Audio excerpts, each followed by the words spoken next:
السلام علیکم ورحمت الله وبرکاته. قدرمنو کتونکو په دې هیله امید چې ټول به روغ جوړ او د صحت په جامه به پټ یاست.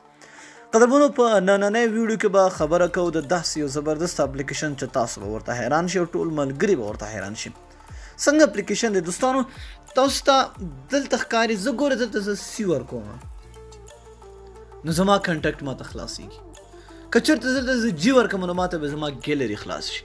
چې کومې اپلیکیشن زما په کار وي د هغې صرف اولنۍ تورې به زه ورکوم همغه اپلیکیشن به راته خلاص شي. دا کېږي څنګه دوستانو؟ ډېر یو سمپل ډېر اسانه طریقه ده.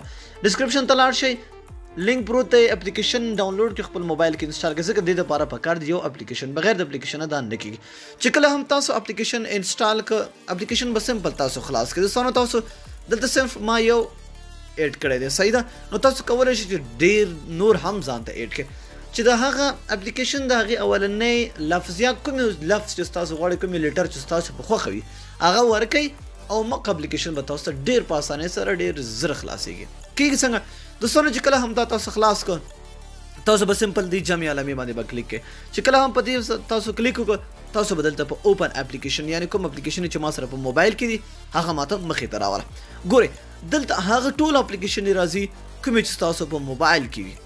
ګورئ چې کوم یو تاسو غواړئ چې ځان ته شارټکټ جوړ کړئ، یعنې د هغې اولنۍ لیټر زه ورکړم او ما ته دې خلاص شي په اسانۍ سره. نو د مثال په طور زه فیسبوک، چې کله هم دلته فیسبوک راغی تاسو به دلته اف ورکئ، اولنۍ هغې اف ته، بیا به نیکسټ کوئ، بیا به دوباره اف ورکئ، بیا به نیکسټ کوئ او بیا به اف ورکئ، ډن به یې کوئ. ښه وشو. بل هم کومه جمعې ته به لاړ شئ، اوپن اپلیکیشن زه ورکومه داسې یو بل هغه ورکو،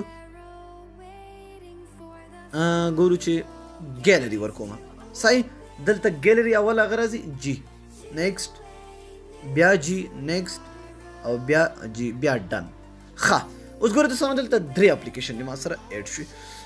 راځو بیک راځو. دوستانو دلته تاسو ته دغه نښه ښکاري. که چېرته هم ستاسو په موبایل کې دغه نښه نه راتلو نو بیا به دلته راشي او دلته به د درې ټکي باندې کلیک کړئ، مینیو باندې بیا ګسچر میجیک په دې باندې نه سوري په دې سیټینګ باندې کلیک کړئ او دا به تاسو انیبل کړئ. دا آف ډسیبل دا انیبل، دا به تاسو انیبل کړئ. ګوره دا راغی.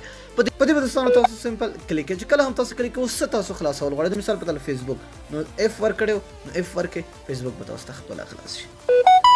په دې کلیک کې زه ګیلري خلاصوم نو جي ورکئ، ګیلري به تاسو ته خلاص شي. ډېر یو سمپل ډېر یو اسانه اپلیکیشن. دوستانو تاسو کولی شئ د مثال په طور خپل موبایل ریزن لاک کړئ، هغه هم کولی شئ. دلته راشئ اپلیکیشن ته او دلته راشئ، سوري بخښنه غواړم، دلته راشئ او په دې جمع باندې به کلیک کړئ. دلته تاسو ته لیکلي دي لاک سکرین.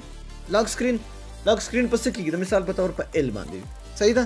نیکسټ، بیا ایل، نیکسټ، بیا ایل، ډن. چې کله هم اوس تاسو دلته ایل ورکئ اټومیټیکلی به ستاسو موبایل لاک شي. زه یې اوس نه کوم ځکه چې بیا ریکارډینګ ودرېږي. دوستانو ډسکرپشن ته لاړ شئ، لینک پروت دی او خپل موبایل کې انسټال کړئ. ډېر خوندور اپلیکیشن دی. دا نننۍ ویډیو که چېرته خوښ شوي امید درسره لایک کړئ، د خپلو دوستانو سره یې شیر کړئ. تر بیا او بلې ویډیو د الله په امان په دعاګانو کې مې یاد ساتئ.